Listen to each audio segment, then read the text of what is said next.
깊은 산, 한치 앞을 알 수 없는 짙은 안개. 안개가 걷히면 늪은 비로소 자신의 존재를 드러낸다.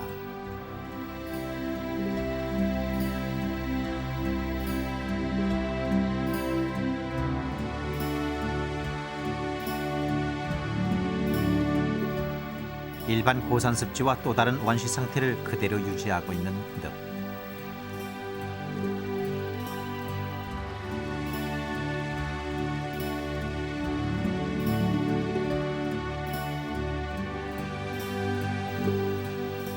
늪은 우리가 상상할 수 없을 정도로 오랜 역사를 고스란히 간직하고 있다.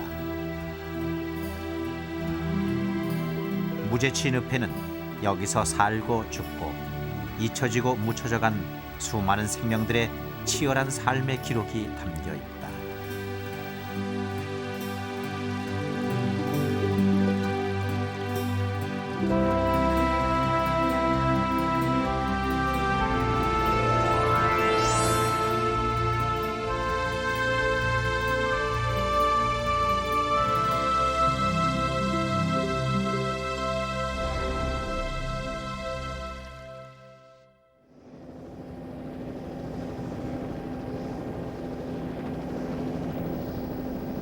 우리나라에서 가장 산업화된 도시 울산 인근에 정족산이 있다.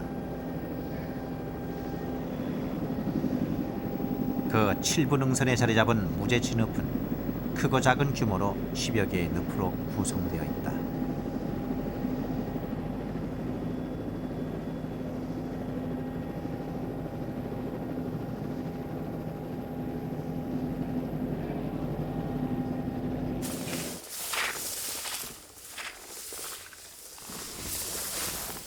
우리나라 고층 습지 중 이처럼 많은 늪이 동시에 발달하고 있는 곳은 없다.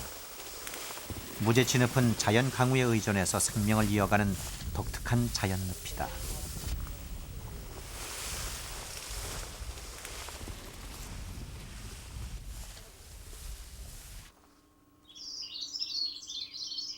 자연 늪의 건강함을 가름하는 척도는 식물이다.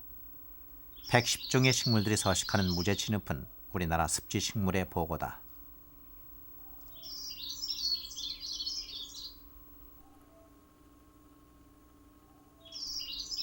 초여름 무제치 늪에서 가장 흔히 볼 수 있는 꽃은 큰 방울새난.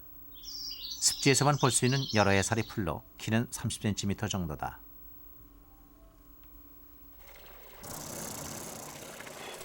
물봉선의 키는 60cm가량. 한 해살이 초본으로 7월에서 9월 사이에 홍자색 꽃을 피운다.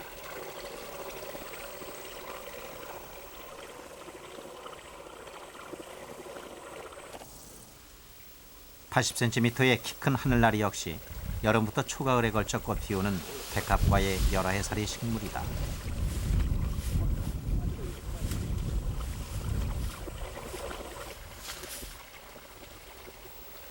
습지식물이 서로 키를 달리하는 것은 일조량을 조절해 살아남기 위한 생존 전략이다.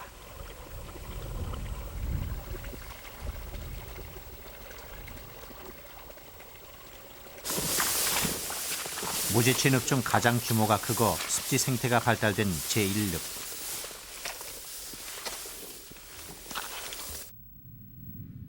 풀밭처럼 보이지만 조그만 자극에도 표면 자체가 출렁인다.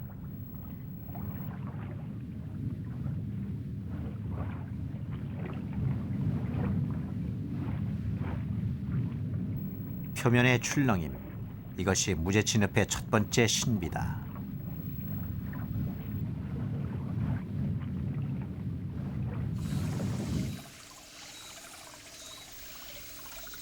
그렇다면 출렁임의 원인은 무엇일까?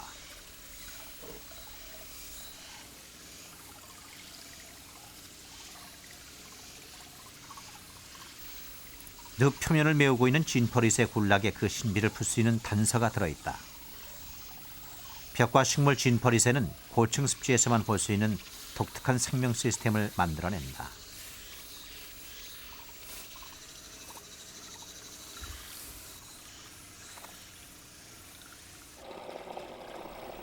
죽은 놈이 쌓이고 쌓여 사초기둥을 만든다. 이 사초기둥은 물이 고이게도 하고 흐르게 해서 습지의 수량을 항상 일정하게 유지시킨다.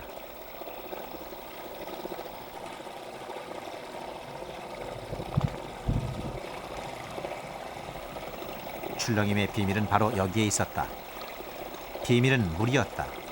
흐르는 물 위에 식물들이 뿌리를 내리고 있어 조그만 자극에도 출렁이는 것이다.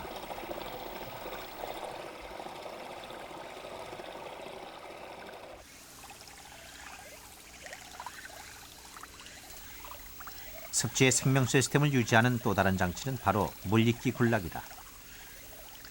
물리끼는 자신의 무게 20배나 되는 물을 저장할 수 있다.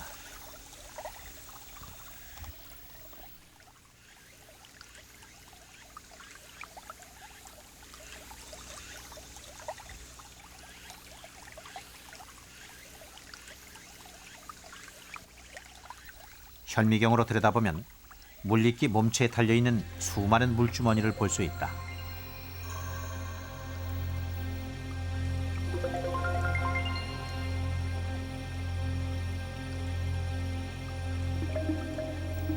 물리끼가 품고 있는 물은 다양한 생명들이 살아가는 원천이다.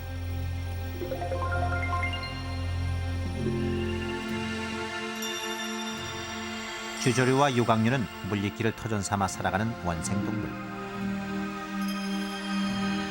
원생동물은 스스로 광합성을 하는 영양 공급자이자 분해자 역할을 한다.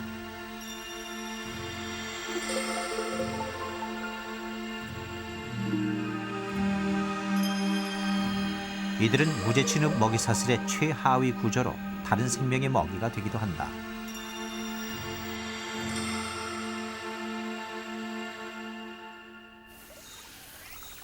무제취늪 표층은 생명 시스템과 먹이사슬 구조로 다양한 생명체들이 살아가는 터전이 된다.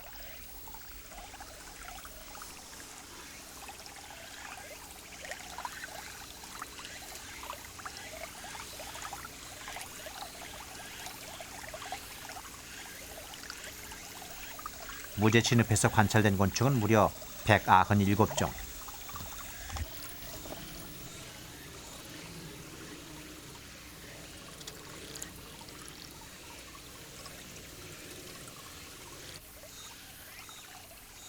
물매아미와 소금쟁이는 사냥감을 나누어 먹고 살아간다. 먹잇감은 벼메뚜기, 소금쟁이는 체액을 빨아먹고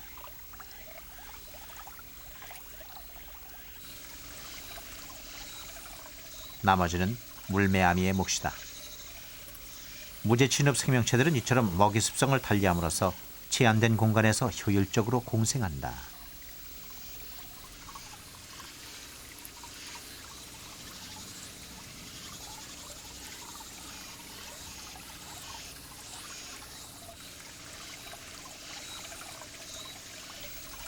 수질을 평가하는 지표가 되는 날돌의 애벌레는 움직일 때 집을 지고 다닌다. 집 밖으로 나와서 낙엽을 갉아먹다가도 천적이 출현하면 즉시 집 안으로 몸을 숨긴다.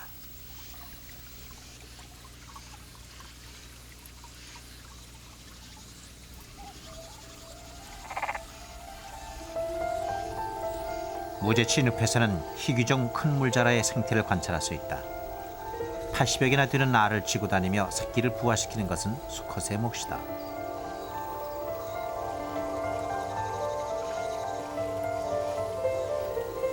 알 속에 건강한 산소를 공급하기 위해 큰 물자라 수컷은 쉬지 않고 돌아다니며 몸을 움직인다.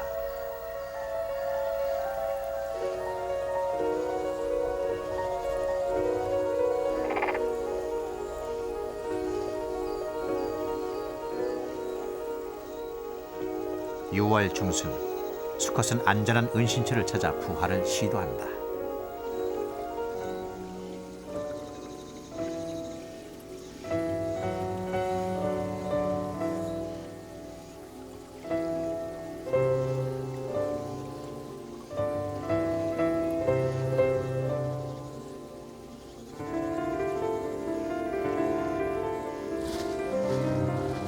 알 껍질이 갈라지고 5분 만에 한 놈이 부화에 성공했다.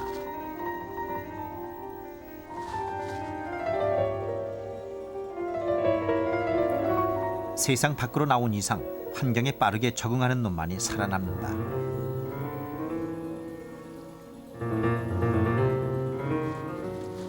큰 물자라 수컷이 부화 장소를 옮기는 것도 바로 이 때문.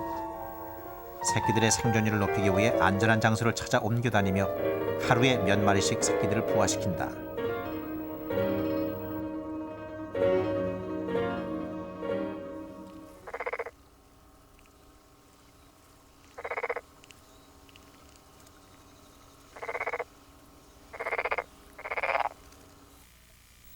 물 위에서도 생명 활동은 이어진다.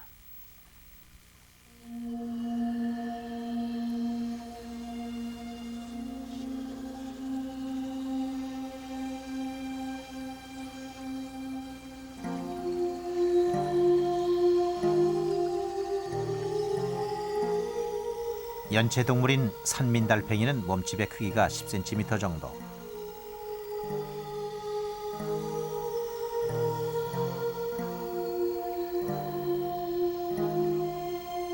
산민달팽이가 좋아하는 장소는 습한 곳.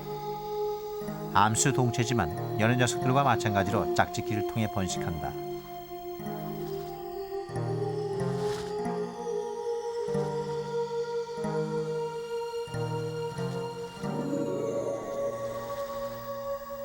앞으로 열흘 후면 산민달팽이는 산란을 하고 대를 이어갈 것이다.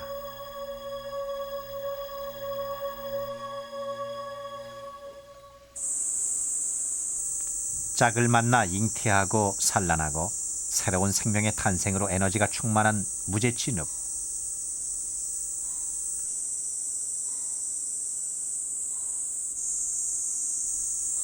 이것은 늪 표층의 독특한 생명 시스템 때문에 가능한 일이다.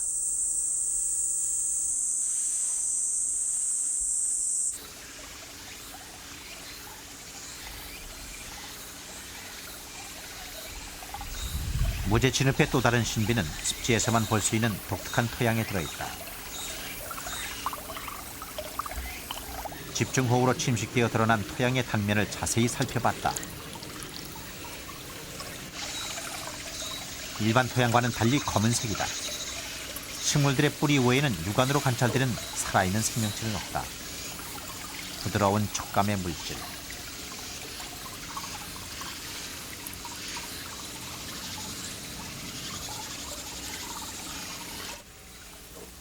그것은 이탄이었다. 검은색을 띠는 것은 까닭이 있다. 이렇게 검게 보이는 이 퇴적물이 바로 우리가 흔히 말하는 이탄이라는 퇴적물을 가리킵니다. 이 이탄이라는 퇴적물은 이렇게 보시다시피 식물 조직체가 아직도 완전히 분해되지 않고 이렇게 쌓여서 만들어진 퇴적물 그 자체를 가리켜서 이탄이라고 합니다. 이탄이 검은 것은 식물의 사체가 썩지 않고 그대로 남아있기 때문이다.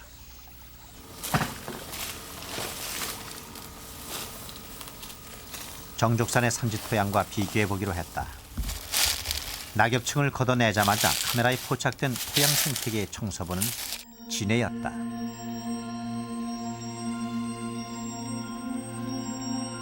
몸은 1mm 미만의 크기지만 응애 역시 토양의 1차 분해자.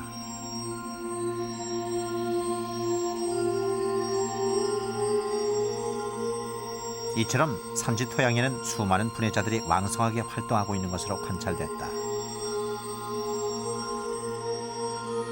가장 많이 관찰된 종은 톡톡이. 무리를 지어다니며 낙엽층을 청소한다.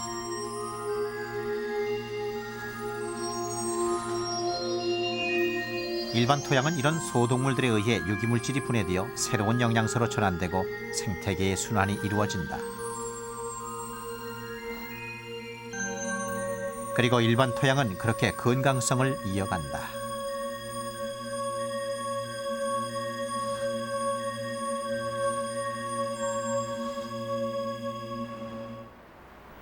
유기물질이 분해되지 않아 검은색을 띠는 이탄의 특징을 실험을 통해 확인할 수 있다.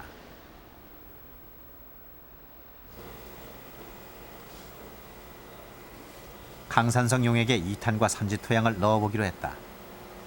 이탄 속에 유기물질이 있느냐 없느냐에 따라 반응은 달라질 것이다.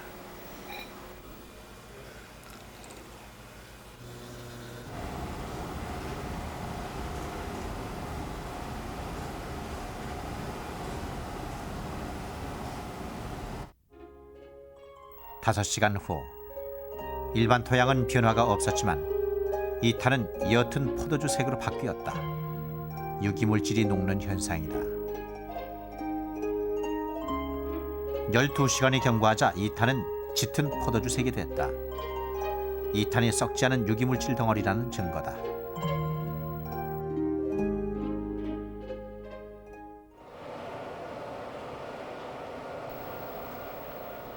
이번에는 숯불 와덕에 넣어 태워봤다. 온도를 600도씨까지 올린 지 10여 분. 이탄만 반응이 일어났다.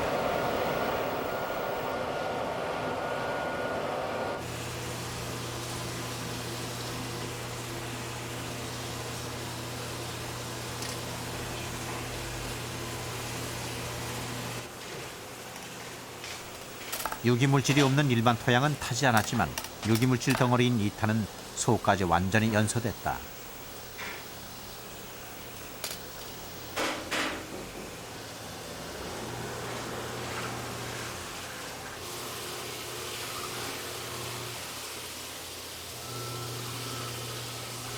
동식물의 사체가 썩지 않고 그대로 남아있는 덩어리. 이탄은 무제치沼 역사의 기록이다.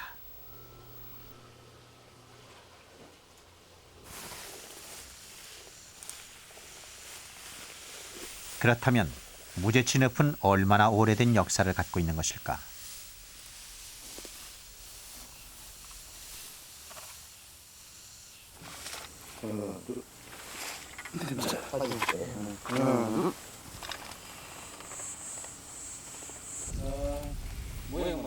늪 중심부 바닥층에 볼러를 넣어서 이탄을 채취했다.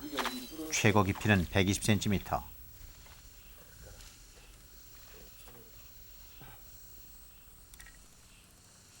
이 120cm의 이탄 속에 무제치늪의 역사가 들어있을 것이다.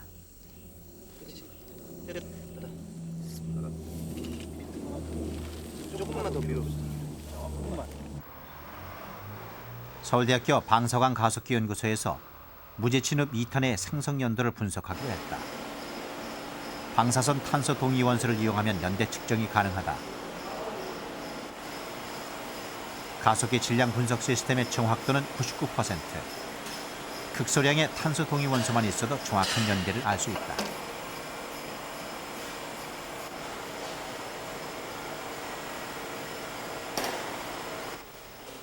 가장 깊은 바닥층의 이탄을 연대 측정용 시료로 사용했다. 측정 결과는 무려 5,960년. 무제치늪은 국내에서 가장 오래된 이탄 습지로 밝혀졌다. 우리나라에 그렇게 오래된 늪이 있다는 그 사실이 놀랍고요. 오래된 늪의 그 연대를 측정함으로써 우리 조상들의 그 생활 무대였던 그 옛날의 그 환경에 대해서 알아본다는 것이 큰 그 과학적인 이의가 있다고 봅니다.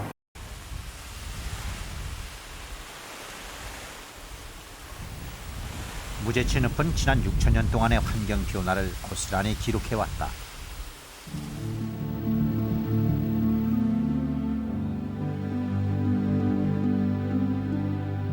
(6,000년) 그 오랜 세월 동안 수없이 바뀌어 왔을 이 땅의 자연 환경.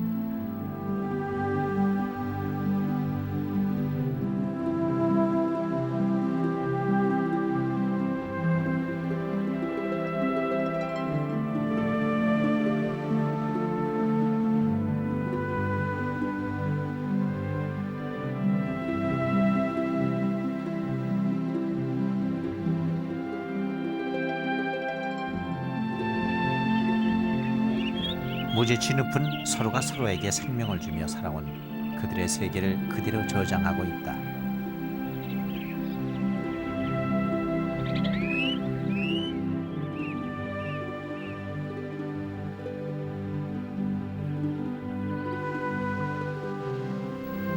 우리에겐 잊혀졌던 지난 6천년의 변화를 무제치늪은 어떻게 기록하고 있는 것일까?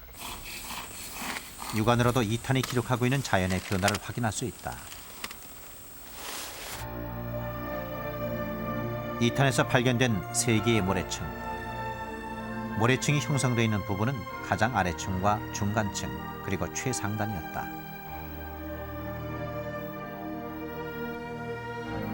가장 아래쪽 모래층은 무제치늪이 생성되기 이전인 6천년 전에 있었던 대규모 홍수에 대한 기록이고,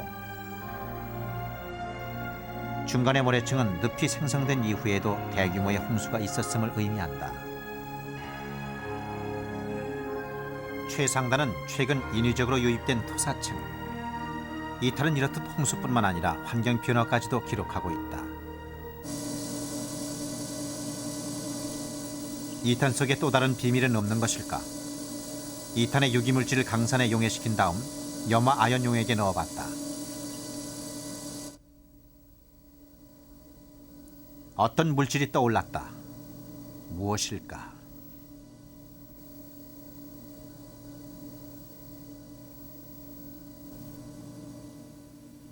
현미경에 포착된 것은 무수한 덩어리로 뭉쳐진 꽃가루였다. 관찰된 꽃가루는 무려 50종.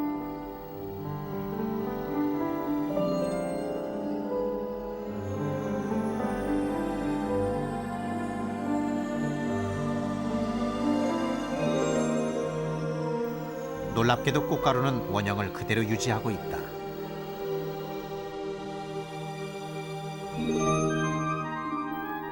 (0.01mm의) 작은 알갱이들. 꽃가루는 모두 모양을 달리하고 있다. 그리고 꽃가루의 종류와 분포도 시기를 달리하며 각 층마다 다르게 나타났다.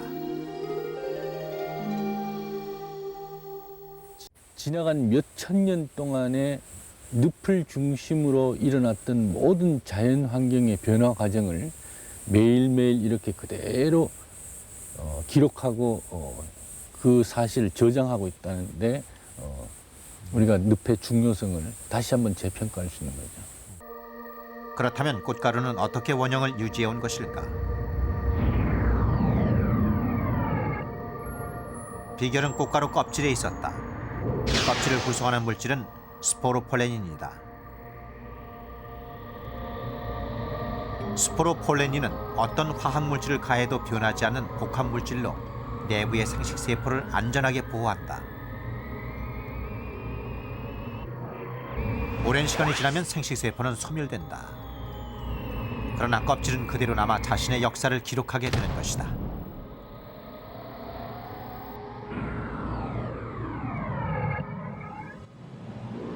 이탄층의 깊이에 따라 서로 다르게 추출된 꽃가루는 지난 6천년에 걸쳐 그때그때의 숲의 얼굴과 기후를 나타낸다.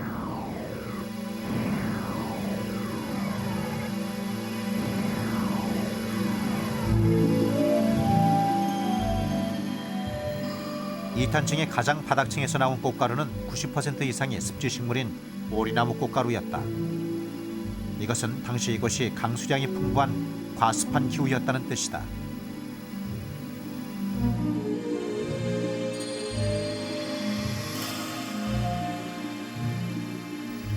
(5,000년을) 기점으로 오리나무 꽃가루는 감소, 참나무와 소나무가 우점적으로 나타났다. 그리고 상록화렵수 꽃가루가 지속적으로 출현하기 시작했다.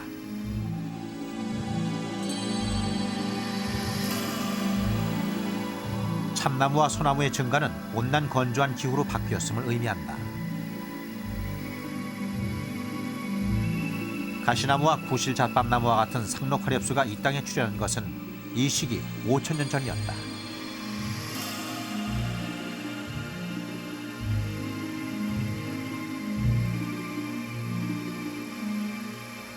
빙하기가 끝난 다음 계속되어 오던 온난 다습한 자연환경이 지금으로부터 5,000년을 전후로 해서 마침내 오늘날과 유사한 환경으로 자리를 잡게 되었습니다. 이것은 곧 한반도를 생활터전으로 하는 생물들이 비로소 이 시기부터 제자리를 찾아서 안정되게 살 수 있게 되었음을 의미합니다. 현재의 한반도 기후와 숲의 모습이 형성된 5,000년 전의 모습. 당시 이 일대에는 참나무와 소나무 그리고 상록화렵수림이 어우러진 참자연 그 자체였다.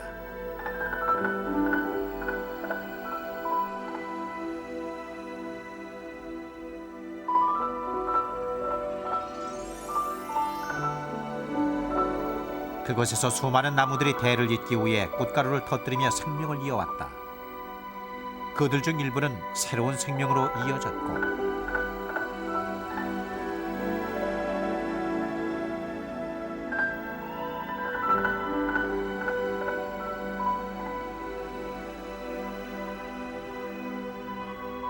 또 일부는 무제 진흙에 떨어져 당시의 자연사를 기록으로 남겼다.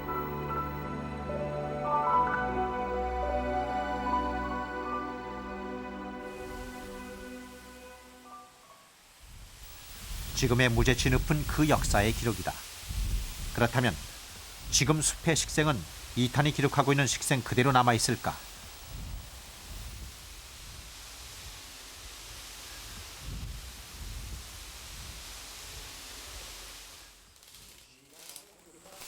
무제 진흙을 품고 있는 정족산.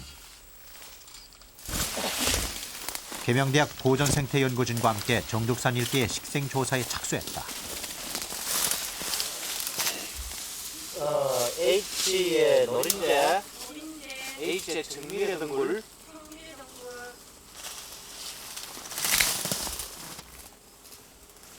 H의 신갈, H의 새,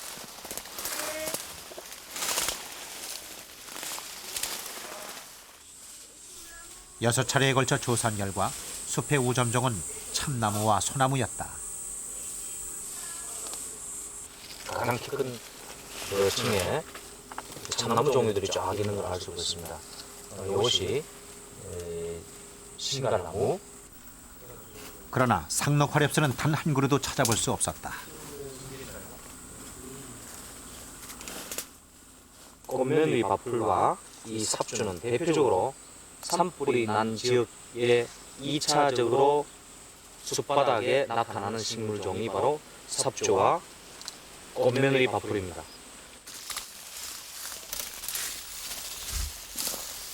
산불. 부분에 그것은 인간의 간섭을 뜻한다. 산불의 흔적은 지금도 그 흔적은 정족산 일대 곳곳에 남아있다. 과거에는 이 나무가 어렸을 때는 분명히 타 죽었겠지만 어느 정도 굵고 난 뒤에는 이 지역의 본래의 기후와 그 다음에 토지적인 특성을 고려한다면은 이론적으로는 상록 한류수림들도 이곳에 혼생해야만 하는 것이 특징입니다. 이곳은 해발 고도 현재 한 500m 정도 되는 곳입니다만은 그러나 식생조사 결과 한 포기에 한 개체도 상록 한렵수종의 어린 싹들을 발견할 수 없습니다. 그것은 이미 이곳은 오래전 지속적이고 아주 집약적인 산불 같은 인간 간섭에 의해서 토양 속에 매몰되어 있던 유전자, 종자 자원마저도 다 유실되어 버렸다. 손해를 입었기 때문에 이 지역에는 이미 별개의 식생 자원이라는 그 소나무 림이 형성되어 있고, 울산을 포함한 정족산 일대는 상록화렵수의 북방 한계선 안에 들어있다. 조건상으로도 상록화렵수가 살고 있어야 한다. 그렇다면 상록화렵수는 어디로 갔을까? 정족산에서 20km 지점, 바다를 사이로 온산공단과 마주한 작은 섬 목도.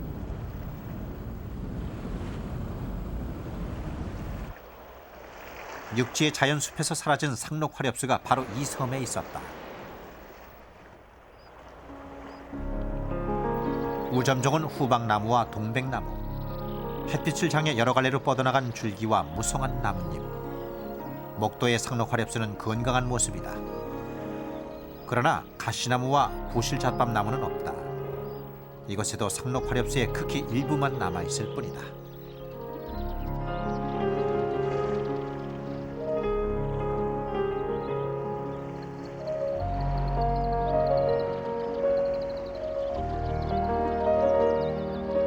뭐 벌채를 한다든지, 벌채를 하면 빛이 바뀌고 토양을 침식되고, 그 다음에 다른 식물을 대체 식물을 갖다 심고, 이렇게 함으로써 이 식물들이 본래 살 장소가 바뀌게 되었고, 바뀌게 됨으로써 자기들의 살 생활의 기반이 점점 쇠퇴되니까 겨우 그 명맥을 유지하고 있는 것입니다. 거의 그 멸종 위기에 처해져 있고 야생 상태로는 거의 벼랑 끝에 내몰려진 상태고, 그나마 이들이 이곳에 살아남은 것은 오래전에 섬 자체가 천연기념물로 지정되고 9년 전부터는 사람의 출입을 막았기 때문이다. 숲바닥에는 상록화렵수의 어린 나무들이 그 영역을 확장해가고 있다.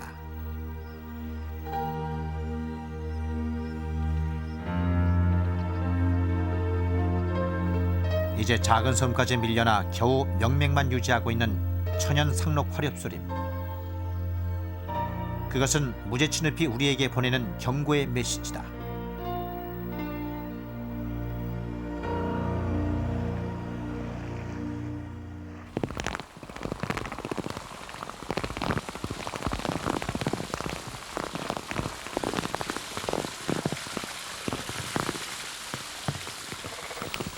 지난 6,000년 동안 그래왔듯 무제치늪은 오늘도 자신의 역사를 기록하고 있다.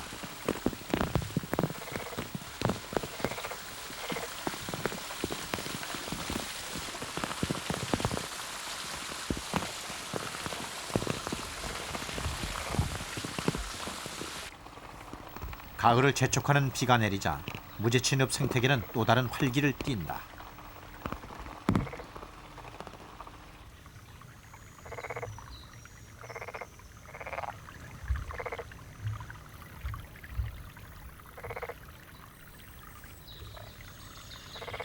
가을은 대를 이어 내년을 준비하는 중요한 시기다.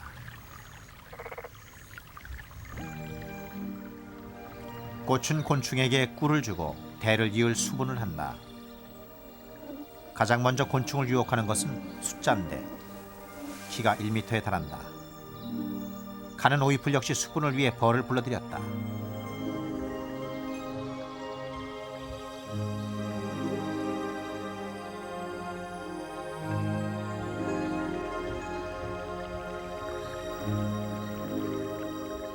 보다 화려한 색깔로, 향기로, 모양으로 꽃들이 저마다 다른 모양, 다른 색깔을 갖는 것은 곤충들을 유혹하기 위한 자신만의 수분 전략이다.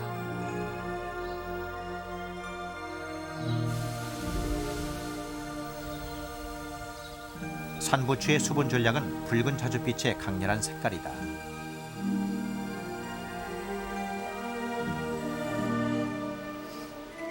햇빛이 잘 드는 곳에 자리 잡은 꽃은 곤충들에게 좋은 짝짓기 공간이다.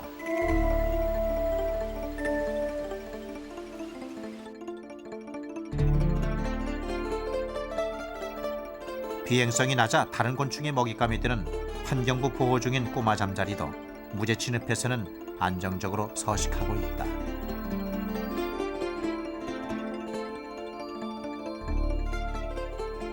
이런 잠자리들이 그 사초의 높이에 맞춰서 날고 있기 때문에 다른 잠자리로부터 도피할 수 있는 장소도 많이 있고, 또 그 늪 밑을 흐르는 물이 유량이 충분하기 때문에 알을 산란할 수 있는 장소도 넉넉하고. 무제치늪의 또 다른 가치는 다양하고 풍부한 식충식물에 있다. 무제치늪은 여느 고산습지보다 식충식물의 보고다. 가장 대표적인 식충식물은 끈끈이 주걱.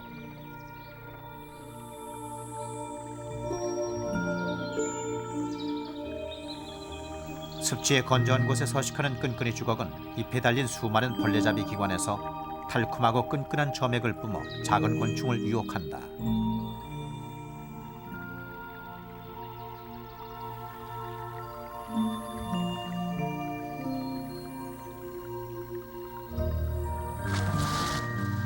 일단 한 번 걸려든 먹잇감은 절대로 놓치는 법이 없다.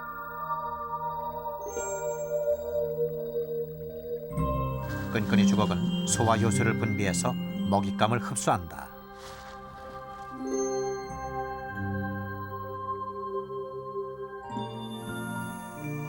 끈끈이 주걱은 흰 꽃을 피워 종족을 번식시킨다.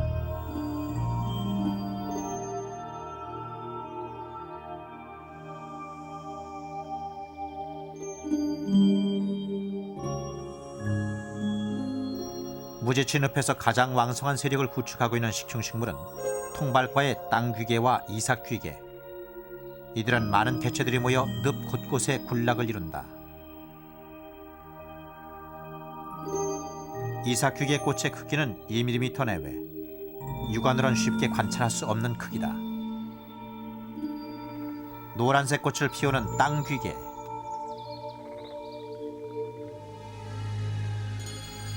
끈끈이 주걱과는 달리 땅귀개와 이삭귀개는 뿌리에 자루 모양의 벌레잡이 주머니가 달려있다.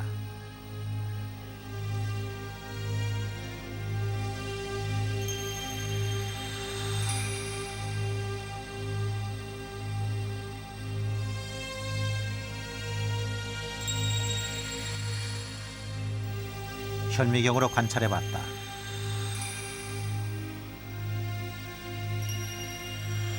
이미 먹이를 포획한 듯 작은 물체가 벌레잡이 주머니에서 꿈틀거린다. 이들 역시 소화효소를 분비해서 먹잇감에 들어있는 질소와 인 같은 영양분을 흡수한다.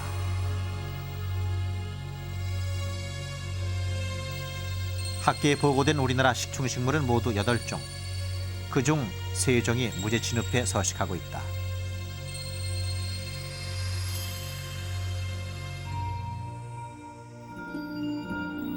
취재 과정에서 새로운 식충식물을 발견했다. 이삭귀개와 비슷하지만 자세히 보면 꽃도 여러 갈래고 잎도 훨씬 큰 자주땅귀개의 변종이다.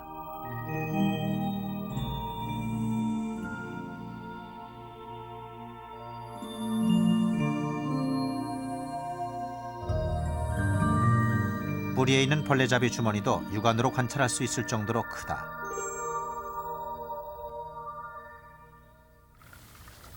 영양 상태가 빈약한 고층 습지에서 자신만의 생존 전략을 가진 식충식물 군락은 무제취늪의 또 다른 신비다.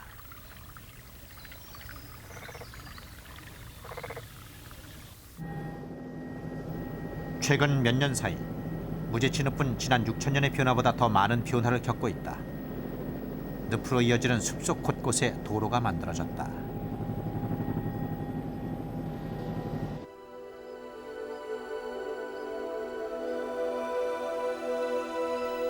그곳에서 유입된 흙은 습지 표면을 덮어버렸다. 습지의 물줄기가 막혀 돌이킬 수 없을 만큼 지형 변화가 일어났고 습지 식물들은 말라 죽었다.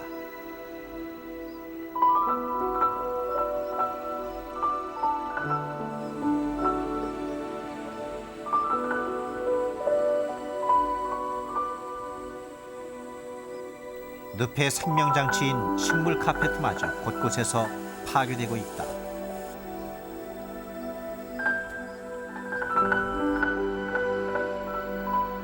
그러면서 억새가 밀려들고 있다. 억새는 습지 건조화의 시작을 알리는 신호다.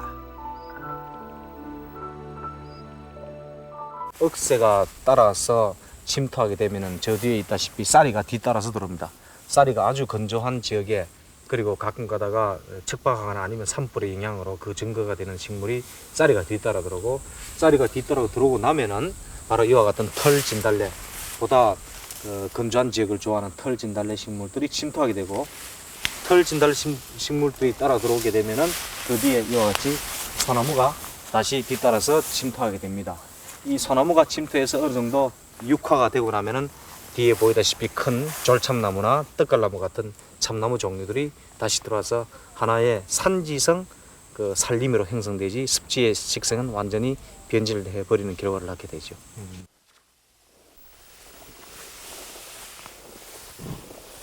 무제취 3늪과 4늪은 식물 카페트가 있던 자리에 억새와 나무가 들어섰고 늪의 원형은 완전히 파괴됐다. 생태 보존지구로 설정된 1늪과 2늪마저도 억새 군락이 세력을 확장하면서 늪은 점점 더 축소되고 있다.